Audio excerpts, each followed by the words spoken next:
Passons maintenant à l'infiniment petit. Il y a plus de 10 ans, Vladimir Poponin, un scientifique russe, a utilisé la lumière, lors d'une expérience sur une molécule d'ADN. Grâce à cette expérience ou test de laboratoire, il a découvert un champ multidimensionnel, autour de la molécule d'ADN. La lumière s'est modelée par elle-même, dans une équation mathématique, onde sinusoïdale, en présence de l'ADN. Il a découvert que l'ADN avait un champ quantique. En outre, ce champ quantique était en quelque sorte, rempli d'informations. Si l'ADN n'avait pas été présent, comment le modèle du champ lumineux y aurait-il pu se transformer en une onde sinusoïdale? N'oubliez pas que ces informations proviennent d'un biologiste quantique, non pas de Crayon. Pourtant, nombreux sont ceux qui doutent que cette expérience se soit déjà réalisée, car elle montre quelque chose qu'aucun être humain n'avait pensé ou espéré. Il y en a d'autres qui ne veulent tout simplement rien savoir du fait que ce vrai biologiste quantique ait réalisé une telle expérience. Ils ont choisi de reléguer toutes ces informations aux oubliés du nouvel âge, au lieu de la science. Il est toujours intéressant de constater ce que les êtres humains font avec la science, n'est-ce pas? Si ça ne cadre pas avec le modèle 3D de leur réalité, alors il nie son existence. Lorsque le génome humain a été complètement transcrit, chaque particule chimique a été vue ou identifiée. Les chiffres sont mirobolants, car, dans une molécule, trop petite pour être vue sans un microscope électronique, il y a plus de 3 milliards de particules chimiques. La double hélice est plus complexe que vous ne le pensez. Cette molécule est assez petite pour être qualifiée comme faisant partie de l'état quantique, et Vladimir Poponin a montré qu'il avait fait un champ autour d'elle, même s'il y avait une seule petite molécule d'ADN. Ceux qui ont créé le projet Génome humain ont voulu savoir comment les 3 milliards de particules chimiques de l'ADN créent plus de 26 000 gènes dans le corps humain. Sachez qu'il y a plus de gènes que cela, mais j'utilise les chiffres des scientifiques au lieu des miens. C'est ce qui les intéressait. Ils n'ont pas vu l'état quantique de l'ADN,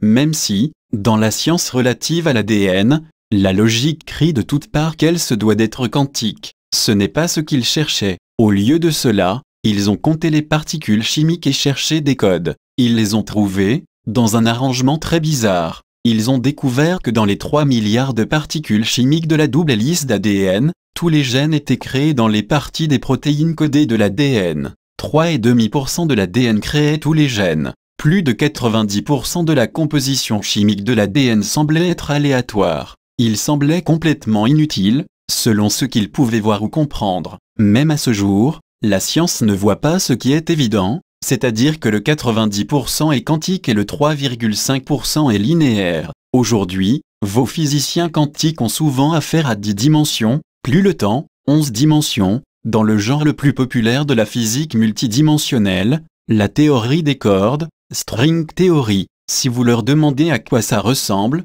les réponses contiendront des mots tels que chaos, arrangement aléatoire, etc. C'est ainsi que fonctionnent les champs quantiques. Ils sont pleins de potentiel, au lieu d'être pleins de lois et règles absolues. En outre, ils varient selon une foule de facteurs, incluant celui de la conscience des êtres humains. Un jour viendra où l'on réalisera qu'il y a une forte possibilité que l'ADN soit dans un état quantique, même si c'est une molécule biologique. Ceci va aller à l'encontre de la loi de volume ou taille, dans l'état quantique. L'ADN est majoritairement quantique, et il a également un effet sur le spin, rotation, des atomes qui entrent dans son champ. Ensuite, la prochaine question sera, quelles sont les informations contenues dans le 90% d'ADN qui est quantique? Nous arrivons maintenant à la vérité de base, n'est-ce pas? Alors, je vais vous la dire. La partie quantique du 90% de l'ADN est deux choses à la fois. Elle est pleine d'informations ésotériques et intemporelles.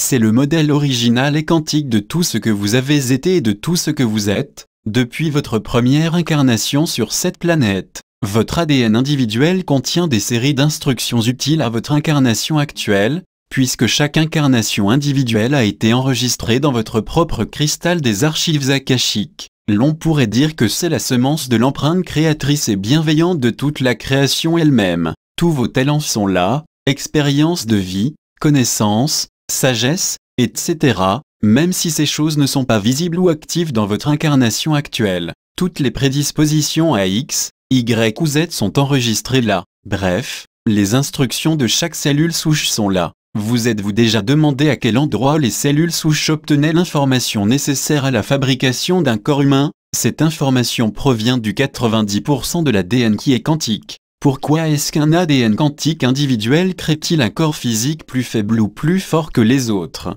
Pourquoi est-ce qu'il y a des prédispositions pour certaines maladies, dès la naissance ou un peu plus tard? Je vais maintenant vous donner des informations à ce sujet. Ainsi, vous serez en mesure de comprendre ce qui suivra. Ce sera peut-être l'attribut le plus important de l'information biologique que nous ayons jamais présentée. L'ADN est une molécule dynamique. L'humanité est coincée dans la partie 3D de sa pensée biologique. Dans votre vie en 3D, vous ne comptez que sur la partie chimique de votre ADN. Vous agissez comme si ce 3,5% qui produit les gènes est tout ce qu'il y a. Vous croyez que c'est un protocole physique qui est voué, qui est inchangeable. Vous ne voyez pas la raison d'être de sa conception. Il a toujours été dynamique. Il n'est pas coulé dans le béton, mais il va se répéter sans cesse, jusqu'à ce qu'une autre influence quantique le fasse changer. Donc, vous vivez avec ces 3,5% comme si c'était tout ce qu'il y a, tout ce que vous avez, puisque, selon les apparences parfois trompeuses, c'est la seule chose qui est venue avec votre corps physique. En outre,